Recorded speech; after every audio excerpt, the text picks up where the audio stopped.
역덕캣. 안녕하십니까, 역덕고양입니다. 처음 오신 분들은 위에 보이시는 링크나 제 채널을 통해 이전 편들을 보고 오시면 더 빨리 더 쉽게 이야기를 즐기실 수 있을 겁니다. 거두절미하고 춘추전국사 23번째 이야기, 지금 바로 시작해볼게요. 드디어 진문공이 진나라의 새로운 제후로 등극했습니다. 그는 오랜 방황 생활을 통해 제나라, 초나라, 송나라 등 여러 나라들의 다양한 환경과 정치 체제를 경험했습니다. 무엇보다 그는 제왕궁이 쌓아놓은 제나라가 그 개혁의 주역인 제왕궁과 관중을 잃게 되자 얼마나 빨리 쇠퇴해 갔는지를 보았습니다. 그리고 여러 차례의 성쇄에도 초나라가 어떻게 서서히 발전해 왔는지도 보았죠. 그리고 그는 지속적인 발전의 토대가 권한의 분산을 통한 국가자원의 전반적 활용이라는 것을 깨달았죠. 이건 무슨 뜻일까요? 제나라는 관중의 개혁으로 상업 중심의 강국을 만들었지만 그 때문에 국가의 모든 자원과 힘이 수도인 임치에 집중되는 현상을 발생시켰습니다. 이에 따라 지방에서 주도하는 농지의 개간 등 국부 증대는 제한적으로 일어났죠.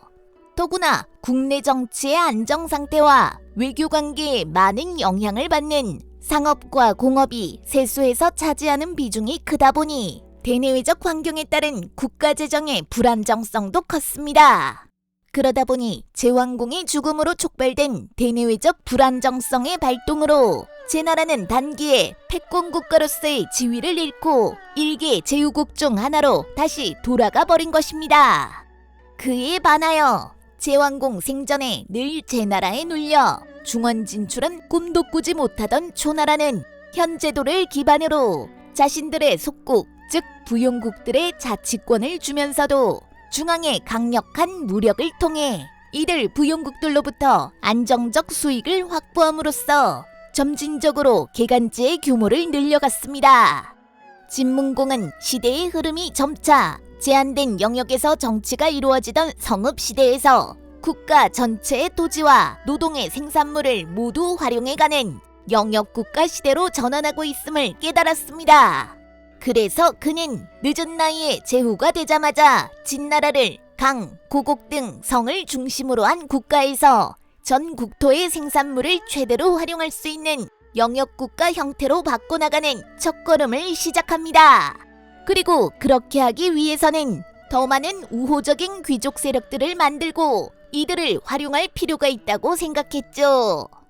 즉, 국가 내의 모든 지역에 촘촘하게 그들 우호적 귀족들을 배치하여 그들에게 지방을 다스리는 충분한 권한을 줌으로써 영토 내 모든 자원을 효율적으로 산출해낼 수 있는 국가체제를 만드는 것이었습니다. 물론 그들에 대한 통제를 위해 중앙에 강력한 군대를 만드는 일도 필요하다고 생각했습니다. 그럼 이제 구체적으로 진문공이 이러한 자신의 생각을 펴나갔던 여러 사건들을 하나씩 짚어보기로 하죠.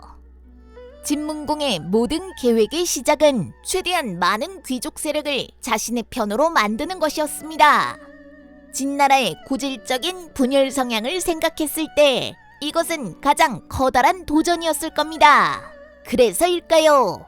사기나 춘추자 시전은 진문공이 어떻게 진나라의 귀족들을 하나로 뭉쳤는지에 대한 내용을 집중적으로 묘사하고 있죠.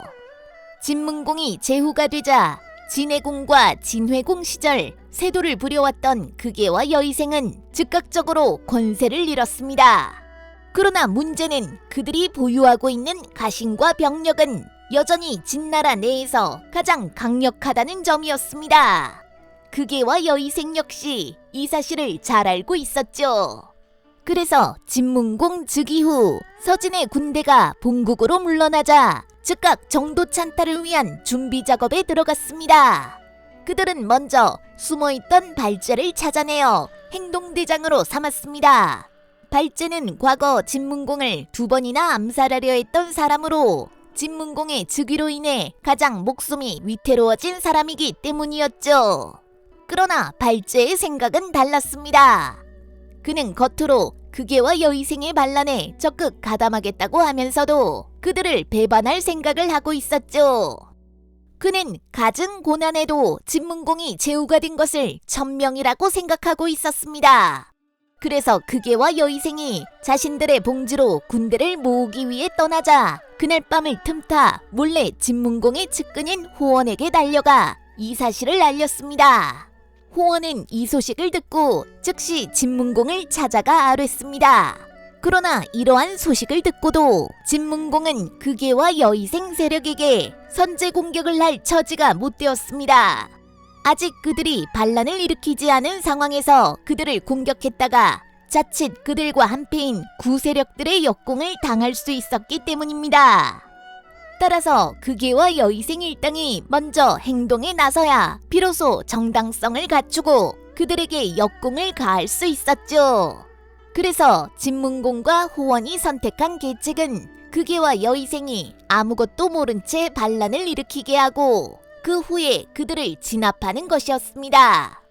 그러나 반격을 하더라도 북진 내 자신의 우호 세력이 가진 병력만으로는 구세력의 군대를 압도적으로 진압할 수 없다는 판단이 들었습니다. 그래서 진문공과 호원은 서쪽의 진나라로 몰래 떠나 진목공의 힘을 빌리기로 마음먹었습니다.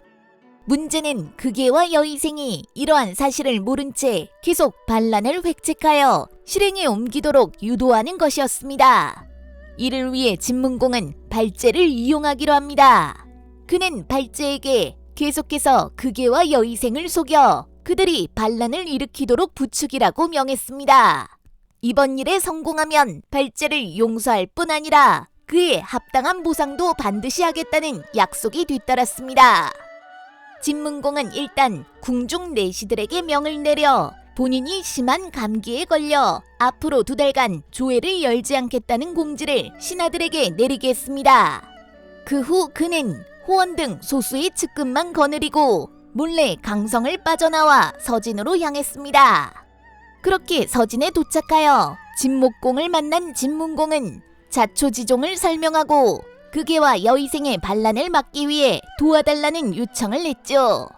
진목공은 만일의 사태를 대비해 국경지대인 하서지역에 공손지를 파견하여 주둔하게 하는 한편 진문공을 잠시 옹성에 머물게 하며 환대했습니다. 한편 진문공이 병에 걸려 몸져 누웠다는 소식을 들은 극예와 여의생은 쾌제를 부르며 비밀리에 일사천리로 반란군을 모았습니다. 그리고 2월 말 밤에 강성을 급습하여 강성 곳곳에 불을 지르고 진문공을 찾았지만 허사였죠. 그러는 사이 아침이 밝으면서 진문공 편에 속한 호모, 조세, 난지, 위주 등의 대부들이 자신들의 사병을 거느리고 강성으로 진입했습니다. 뭔가 잘못되었음을 감지한 극예와 여의생은 일단 혼잡한 강성을 빠져나와 하서로 향했습니다. 그들 역시 서진의 지원을 받아야만 이 내전에서 승리할 수 있다는 것을 알았기 때문이죠. 그들은 즉각 하서로 가서 공손지를 만났습니다. 그리고 자신들이 반란을 일으켰다는 사실만 쏙 빼고 지금 북진에 내전이 발생하여 진문공이 실종되고 나라가 혼란에 빠졌음을 알렸습니다. 그러니 자신들에게 군대를 지원해 주시면 진문공이 없는 혼란을 다스리고 진목공이 생각하기에 적당한 인물로 북진의 다음 제후를 세우겠다고 제안했습니다. 물론 공손지는 이미 그들이 자신들에게 오고 있다는 소식을 발제를 통해 알고 있었고 진목공과 진문공으로부터 그들을 어떻게 대할지에 대한 지침도 모두 받아놓은 상태였죠. 공손지는 극예와 여의생을 위로하며 그들과 진목공 사이를 적극 중개하겠다고 약속했습니다. 그리고 그들을 데리고 옹성으로 들어갔죠. 그러나 극예와 여의생이 궁에 들어가 진목공에게 절을 하자마자 병풍 뒤에 숨어있던 진문공이 튀어나와 그들을 크게 꾸짖었습니다. 이게 어떻게 된 일인지 살필 틈도 없이 진목공은 즉각 사람을 시켜 그들을 처형했습니다.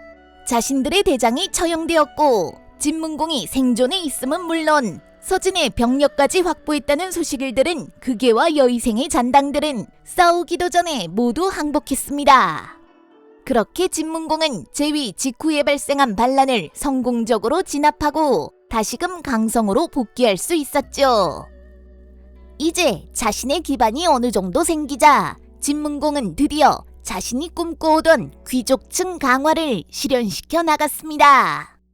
이를 위한 첫걸음은 당연히 자신에게 반항하여 극예와 여의생을 지지했던 진나라 구세력을 자신의 편으로 끌어들이는 것이었습니다. 그리고 진문공은 그들을 자신의 우호적인 귀족들로 변모시키는 데 성공합니다. 그리고 사서에는 두수라는 인물을 통해 이러한 진문공의 성공을 상징적으로 보여주죠. 두수는 진문공이 책나라에 머물던 시절 진문공의 재산을 맡아 관리하던 사람이었습니다. 진문공이 발제를 피해 책나라를 떠날 때 진문공의 모든 가산을 훔쳐 달아났던 사람이었죠. 그래서 진문공은 속으로 그를 무척 미워하고 있었습니다. 그런 두수가 극예와 여의생의 반란 얼마 후 뻔뻔스럽게도 진문공을 찾아왔습니다. 그리고는 진문공에게 물었습니다.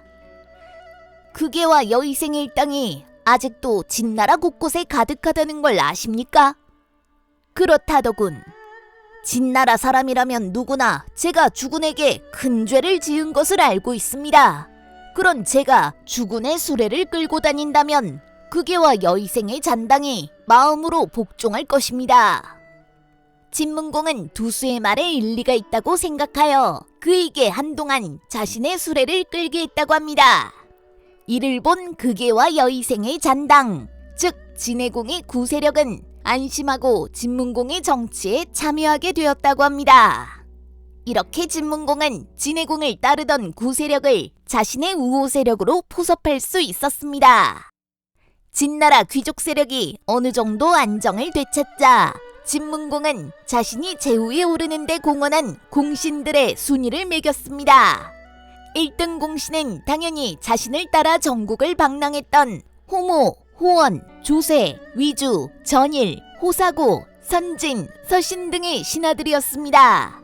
2등 공신은 자신을 국내에서 지지한 난지, 극진, 주지교 등이었으며 3등 공신은 마지막에 자신에게 항복한 극부양, 한간, 양유미, 가복도 등이었죠. 너무 많은 인물들이 나오지만 굳이 인물에 집중할 필요는 없습니다.